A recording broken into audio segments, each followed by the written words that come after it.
For this segment on Sunrise Daily, we're joined by Dr. Segun Akinwotun, who is the second vice chairman of the NMA in Lagos. Thank you for coming on this morning. Thank you. Good morning. Well, initially, there was that impression of the NMA's position about this.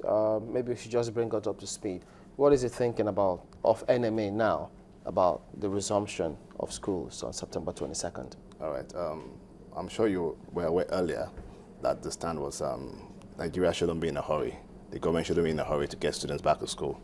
Because if you look at what happened, the chronicle of events, we had an index case, and then while we thought we were getting over the whole thing and controlling the whole event, we had a sporadic case coming up in Port Harcourt. And then that also we also had some cases in Enugu. And eventually, all those over time were being curtailed, controlled, and then eventually there was a suspicious case in Ife. And that was at the point they changed the resumption from October 13th to 22nd of September. So it's as if the government was in a haste to do that. And at the time, the NMA initially made a pronouncement of, if we need to wait till as far as December, was because we still had a lot of fresh cases coming up. Those who have contacts that were traced, and they realized that eventually they developed the illness.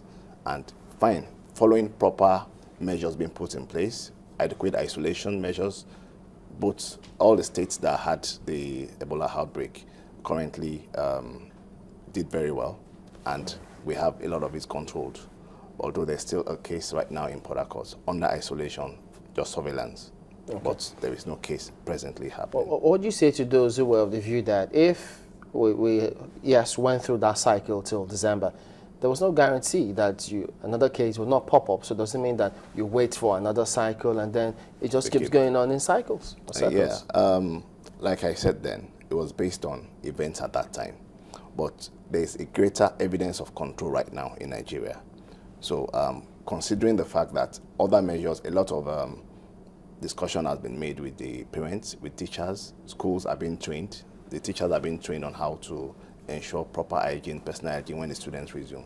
So I believe that if all this being put forward are adequately and properly implemented, we should have adequate control that is being sustainable. And then we know that earlier when the index case came in, there were no port measures. There are port measures now, and I'm sure it's going to be on the increase. When you fly now, even within Nigeria, you're checked as soon as you're landing. You have some, at least, preliminary screening to see if your temperature is on the high side, and if it's so, you get isolated, and then you are investigated for where you're coming from, which can show why it is likely to be Ebola or not. So, what's the situation presently? Because a lot of parents, are apprehensive, just as some were expectant, hoping to get back to school on Monday, which is next week. For some, they still believe that until the last case, now you talked about someone who is still being observed in Port Harcourt, yes, far away from so many other states in the country, is over and done with because of the gestation period of the virus in the body of any human. They feel that we should just have waited for that particular individual to be out of isolation before we say the schools can come back. So as a medical doctor, what would you want to tell us on that period of wait, or the waiting period, the observation period, and link that to the fears of some of those who still think that we shouldn't be back in school? Ideally, we have the incubation period of this illness, which is 2 to 21 days. So from the last case... In other words, in some it can manifest in 2 days. The average is 5 to 8 days, but in some it can manifest in 2 days. But the incubation period is 2 to 21 days.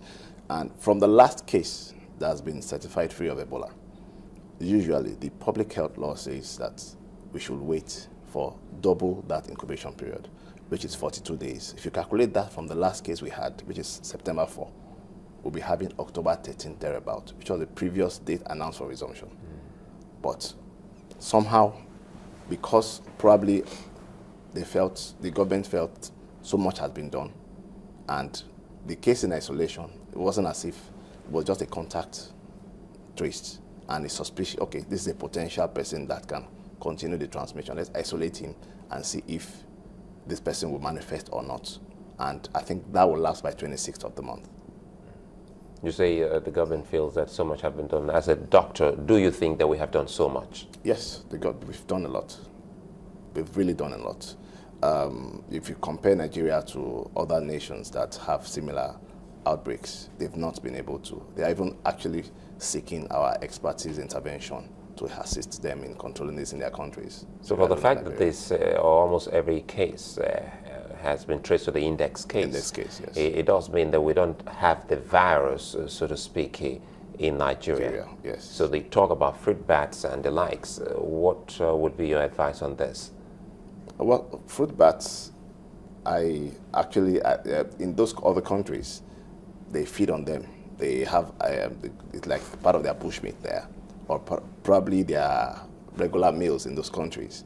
But here, we don't really eat. So at least I don't know any tribe that does. Okay. And even if they do, I don't think the strain of the Ebola virus has found itself to our bush animals yet. So I feel as far as our nation is concerned, those animals could be easily accessed for those who can have access, who still love eating them. It's a double-edged sword, right? Because we do remember that I think hunters and bushmeat sellers were complaining of a decline in market sales. And then you also have the federal government still trying to be careful. And even, I think, generally state governments trying to be careful and saying, well, if you can make do with other meats, why don't you just make do with them? Because you don't know what else these bush animals could be carrying on them besides the Ebola virus disease that, we have not been able to confirm our animals have. Those are people having fallacies in their mind. That is, they are just being scared. These countries where we have the Ebola virus, people had probably contact with animals that already had the virus. Get that very clear. If we already had Ebola virus amongst our bush animals, people eat antelope here.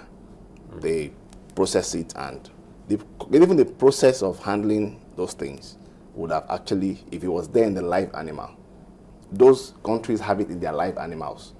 The hunters interact with them, and in the course of doing so, the body secretions come into contact with the hunters that get in the farm to try and kill them and process them.